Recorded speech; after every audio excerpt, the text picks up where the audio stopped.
Story 1. The House That Waited. Evan Foster had always been obsessed with forgotten places.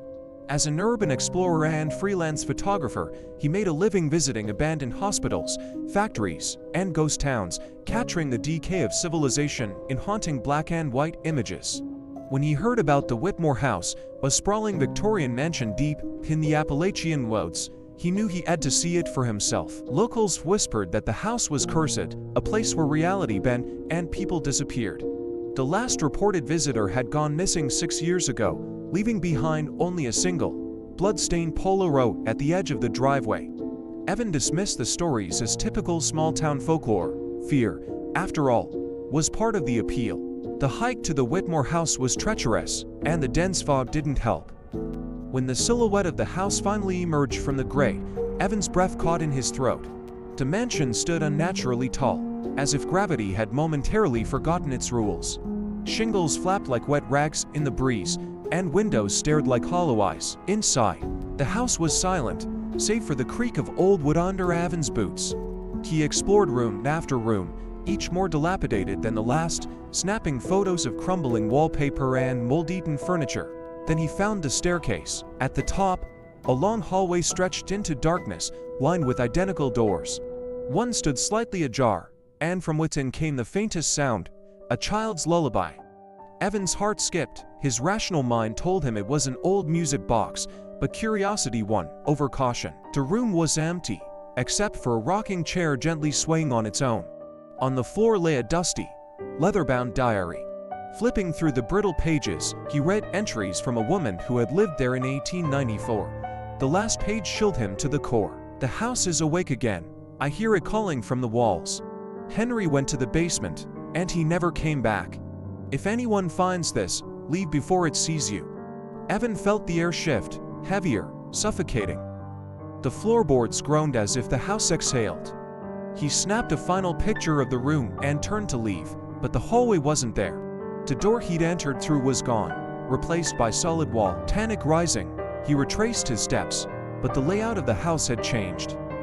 Rooms twisted into unfamiliar shapes, staircases led to brick walls, and windows only reflected his own pale, sweating face.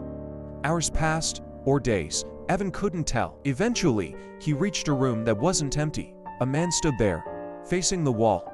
His clothes were outdated, suspenders, wool slacks, and a blood-stained undershirt. Evan called out, but the man didn't move. Stepping closer, he saw the man's mouth moving silently, repeating the same words over and over. "The house is hungry. The house is hungry." Evan backed away, tripped, and fell through the floor, or so he thought. When he woke, he was lying on the ground outside, the mansion looming behind him. His camera hung from his neck, undamaged. Confused, he drove back to town and developed the photos. That's when he noticed it. In every single photograph, no matter the angle or room, there was a figure standing in the background. The man in suspenders, staring straight at the camera. But the worst part was the final image, the one he took of the empty room. There, in the reflection of the window, was Evan's own face, but his reflection was smiling. Story 2. The Whispering Lake. When Clara's grandmother passed away, she inherited a remote lakeside cabin in northern Maine. It was the kind of place that didn't show up on modern maps, a crooked wooden house resting on the edge of Blackwood Lake, surrounded by silent pine forests and cold, endless mist. The cabin had been empty for years, yet nothing seemed dusty or old. It was as if the house had been waiting for her. The locals at the nearest gas station had warned her not to stay past sunset, but when Clara asked why, they only shook their heads and muttered about the whispers. Curiosity outweighed caution. The first night, Clara sat on the rickety dock, listening to the lake's stillness. There were no birds, no crickets, only the sound of water lapping against the shore. Just as the moonlight carved silver lines across the surface, she heard it, a soft whisper, barely audible, "Come closer." She stood, staring into the darkness, but saw nothing. Thinking it was the wind, she went to bed. But each night, the voice returned, growing clearer, closer, and more familiar. On the fourth night, it spoke her name, Clara. She dreamed of the lake swallowing the moon, of pale hands breaking the surface, reaching for her. When she awoke, muddy footprints led from the dock to her bed. Determined to uncover the truth, Clara found her grandmother's old journals. Most entries were mundane: gardening notes, grocery lists, but the final one was unnerving. "The lake wants me. I hear his voice now." He says he remembers. That night, unable to resist the compulsion, Clara returned to the dock. The water was still as glass, yet her reflection rippled, distorting into a face that wasn't her own, her grandmother's. "I'm waiting," the voice whispered. Suddenly, something cold wrapped around her ankle and yanked her into the lake. The water was icy, but beneath the surface, it wasn't just cold, it was endless. She sank deeper and deeper, unable to breathe, until the world around her shifted. She woke in the cabin, gasping for air. Morning light streamed through the windows. Had it been a dream? Relieved, she walked outside. The lake was gone. Where the water should have been stretched dry, cracked earth, as if the lake had never existed at all. The dock stood alone on barren land.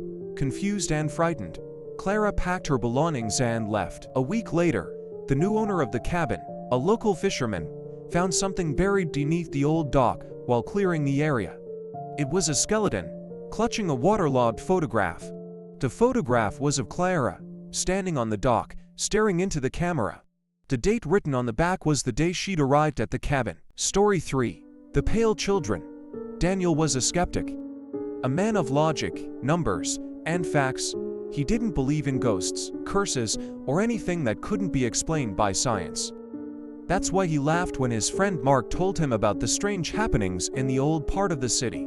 There were rumors, sure, but Daniel wasn't one to be easily frightened. It was late October when Daniel finally agreed to visit the abandoned orphanage Mark had been obsessing over. The building, known as St. John's, had stood vacant for decades, and local legend claimed that the children who once lived there had never really left. Some said they still roamed the halls at night, their ghostly forms appearing as pale shadows. The moment they stepped through the heavy iron gates, Daniel felt a chill crawl down his spine. The orphanage was a massive stone structure, its windows shattered and doors hanging off their hinges. Mark was already inside, his flashlight dancing across the cracked walls, calling out to Daniel, "Come on, Daniel, don't be a coward." With a skeptical grin, Daniel followed, his footsteps echoing loudly in the empty hallway. The air was thick with dust, and the stench of mildew hung in the air. As they ventured deeper, the silence grew heavier, almost oppressive. The building felt wrong. They passed through classrooms where broken desks and rotting books lay scattered, and dormitories where old, rusted beds creaked in the breeze. Then they reached the main hall. It was enormous, with high ceilings and faded murals that had once depicted happy children at play. That was when they heard it, soft footsteps, slow and deliberate, coming from the far end of the hall. Mark froze, his flashlight flickering. Daniel laughed nervously. "It's just the wind, Mark, you're imagining things." But Mark wasn't looking at him. He was staring at the far wall, where a shadow moved, a small figure, no taller than a child, its face hidden in the dark.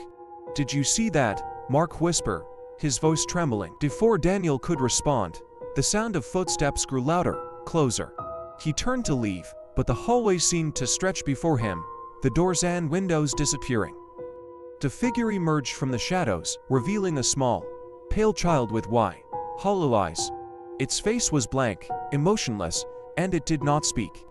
Another child appeared next to it, then another, until the hall was filled with pale children, all of them staring at Daniel and Mark, their eyes unblinking. "I told you," Mark whispered, backing away.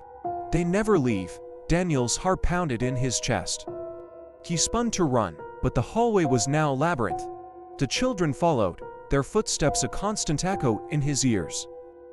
His mind raced, but no matter which way he turned, they were always there, closer, until the air itself seemed to close in around him. He and Mark stumbled into a room at the end of the hall. It was small, with a single window high above, but the window was covered with layers of grime. The only light came from their flashlights, flickering as the children's whispers began. Low, guttural voices that filled the room. "Join us, Daniel. Stay with us, Daniel." Mark screamed. He turned, slamming his hand against the wall, as if trying to escape something invisible. The children's whispers grew louder, and then, silence. Daniel grabbed Mark's arm. "We need to leave, now." But when they reached the door, It wouldn't open. The handle was cold, and no matter how hard they pulled, it stayed shut. The children were there, just outside the door, their eyes glowing faintly in the dark. "I'll never leave," one of them whispered. Daniel's blood ran cold. The words echoed through his mind, but there was something wrong. The voice wasn't a child's anymore. It was his own. He turned, eyes wide with horror. In the reflection of the dusty glass, Daniel saw himself, standing in the room, but his eyes were hollow, his skin pale. And behind him, the children smiled, their faces now his own. When the authorities found the abandoned orphanage a week later, they found only one thing: a photograph, aged tan yellowed, tucked beneath the floorboards of a nearby classroom. In the photo, a group of children stood, grinning at the camera. Among them was Daniel, his pale face and hollow eyes staring out from the image, frozen in time.